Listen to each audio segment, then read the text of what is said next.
Chris, what's up, man? So I'm going to show you a few different ways we can look at music. And this is like the traditional one. Well, this is semi-traditional because it has the chords above the line rather than a second line. But still, we're in basically traditional mode.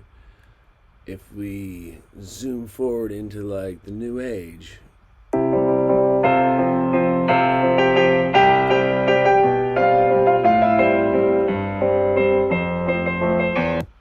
pretty incredible. And I want this kind of look, but I want different colors rather than just all the same, or no system of colors.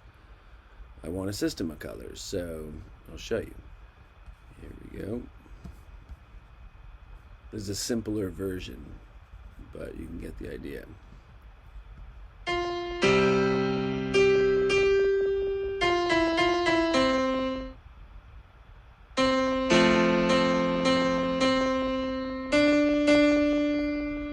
And then we can also color these notes over here. We can say colors and numbers and letters. So now the letter in the key, or in the key of C, gives us the number. And we'll get into that more later, but this program just helps us figure it out without having to do the equation. And then we can say the beats, that's when things come. Where did it do those? It did those above the letters. Still a prototype, but so there was a 2-beat rest here, and this one came on the 3rd beat. And there's only 3 beats in a measure, so the next one is on the 1st beat, and it lasts 2 beats, and so this is on the 3rd beat. So this is telling us, and here we have 8th notes. So we have 2 beats and then a half a beat and a half a beat. And so the program can help us learn how to read music, basically, and do it in any key. So if you learn this in C, but you've learned it by these numbers and these colors, then you can say, okay, if somebody wants to do it in G or any of the other 11 keys, it's not a confusing process. You're still doing the same numbers, same colors.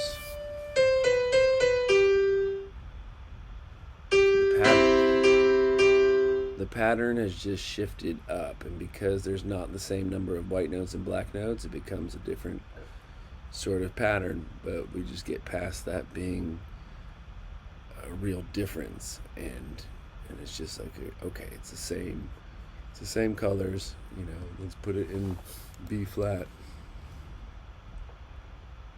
It takes a second to register. I did type it. There it goes. And now the one is on B flat.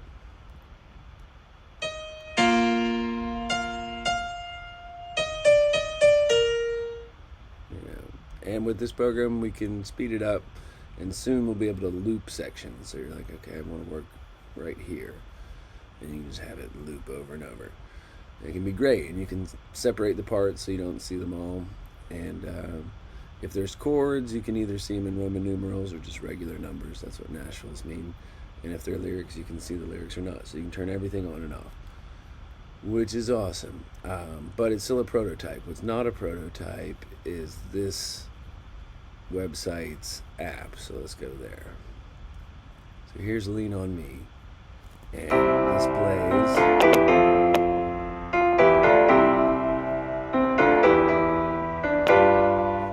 Seems like it skipped a little bit, but doesn't matter. This one has the lyrics. It's all uploaded from their site. People upload these, and I can download them and then get them to go in color like the other site.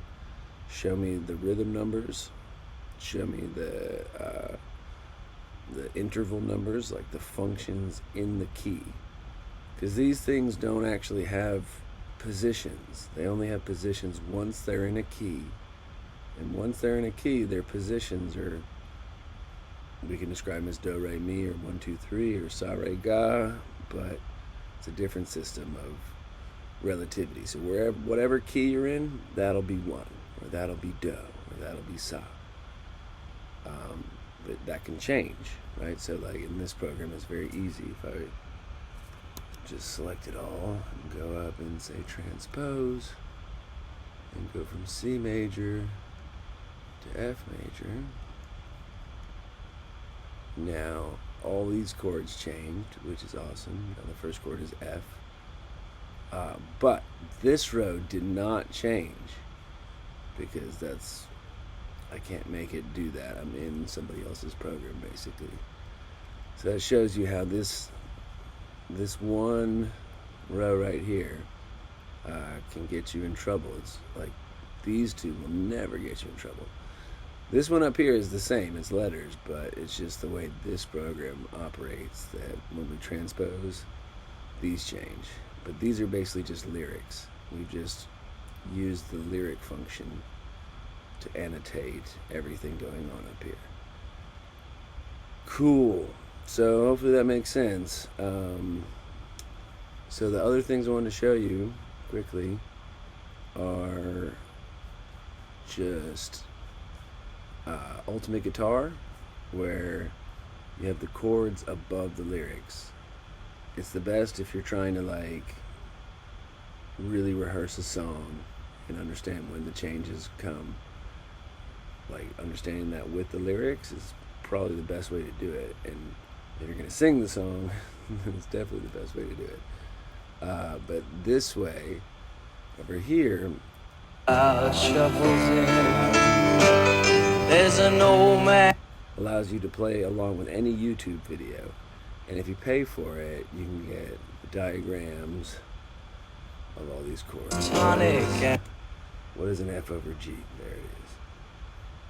It's pretty neat. So all these different ways of looking at music, I really want to incorporate that into this, rather than just having them show up, have it fall, but in color. Cool. So the bread and butter, the ways you can find songs. If you want to know the lead to it, like the melody, then this is your best bet. MuseScore, search here. Say you wanted to know Grateful Dead song Ripple. You just search it. Official's not going to help us. They don't let you download. But you go, okay, and then you just try a couple of these out. And you're like, okay, this one looks good. And then save it, and then until you have my program, I'll just do it for you. But soon you can do it for yourself. It'll be easy. So if you want the melody, this is the best way.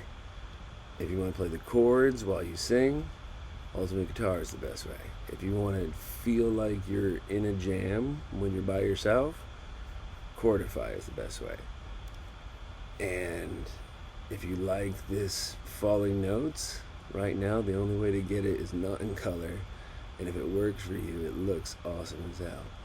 So that's the breakdown. I'm going to leave it there. There's probably 10 minutes-ish. We'll see when I press stop. All right. Later, man.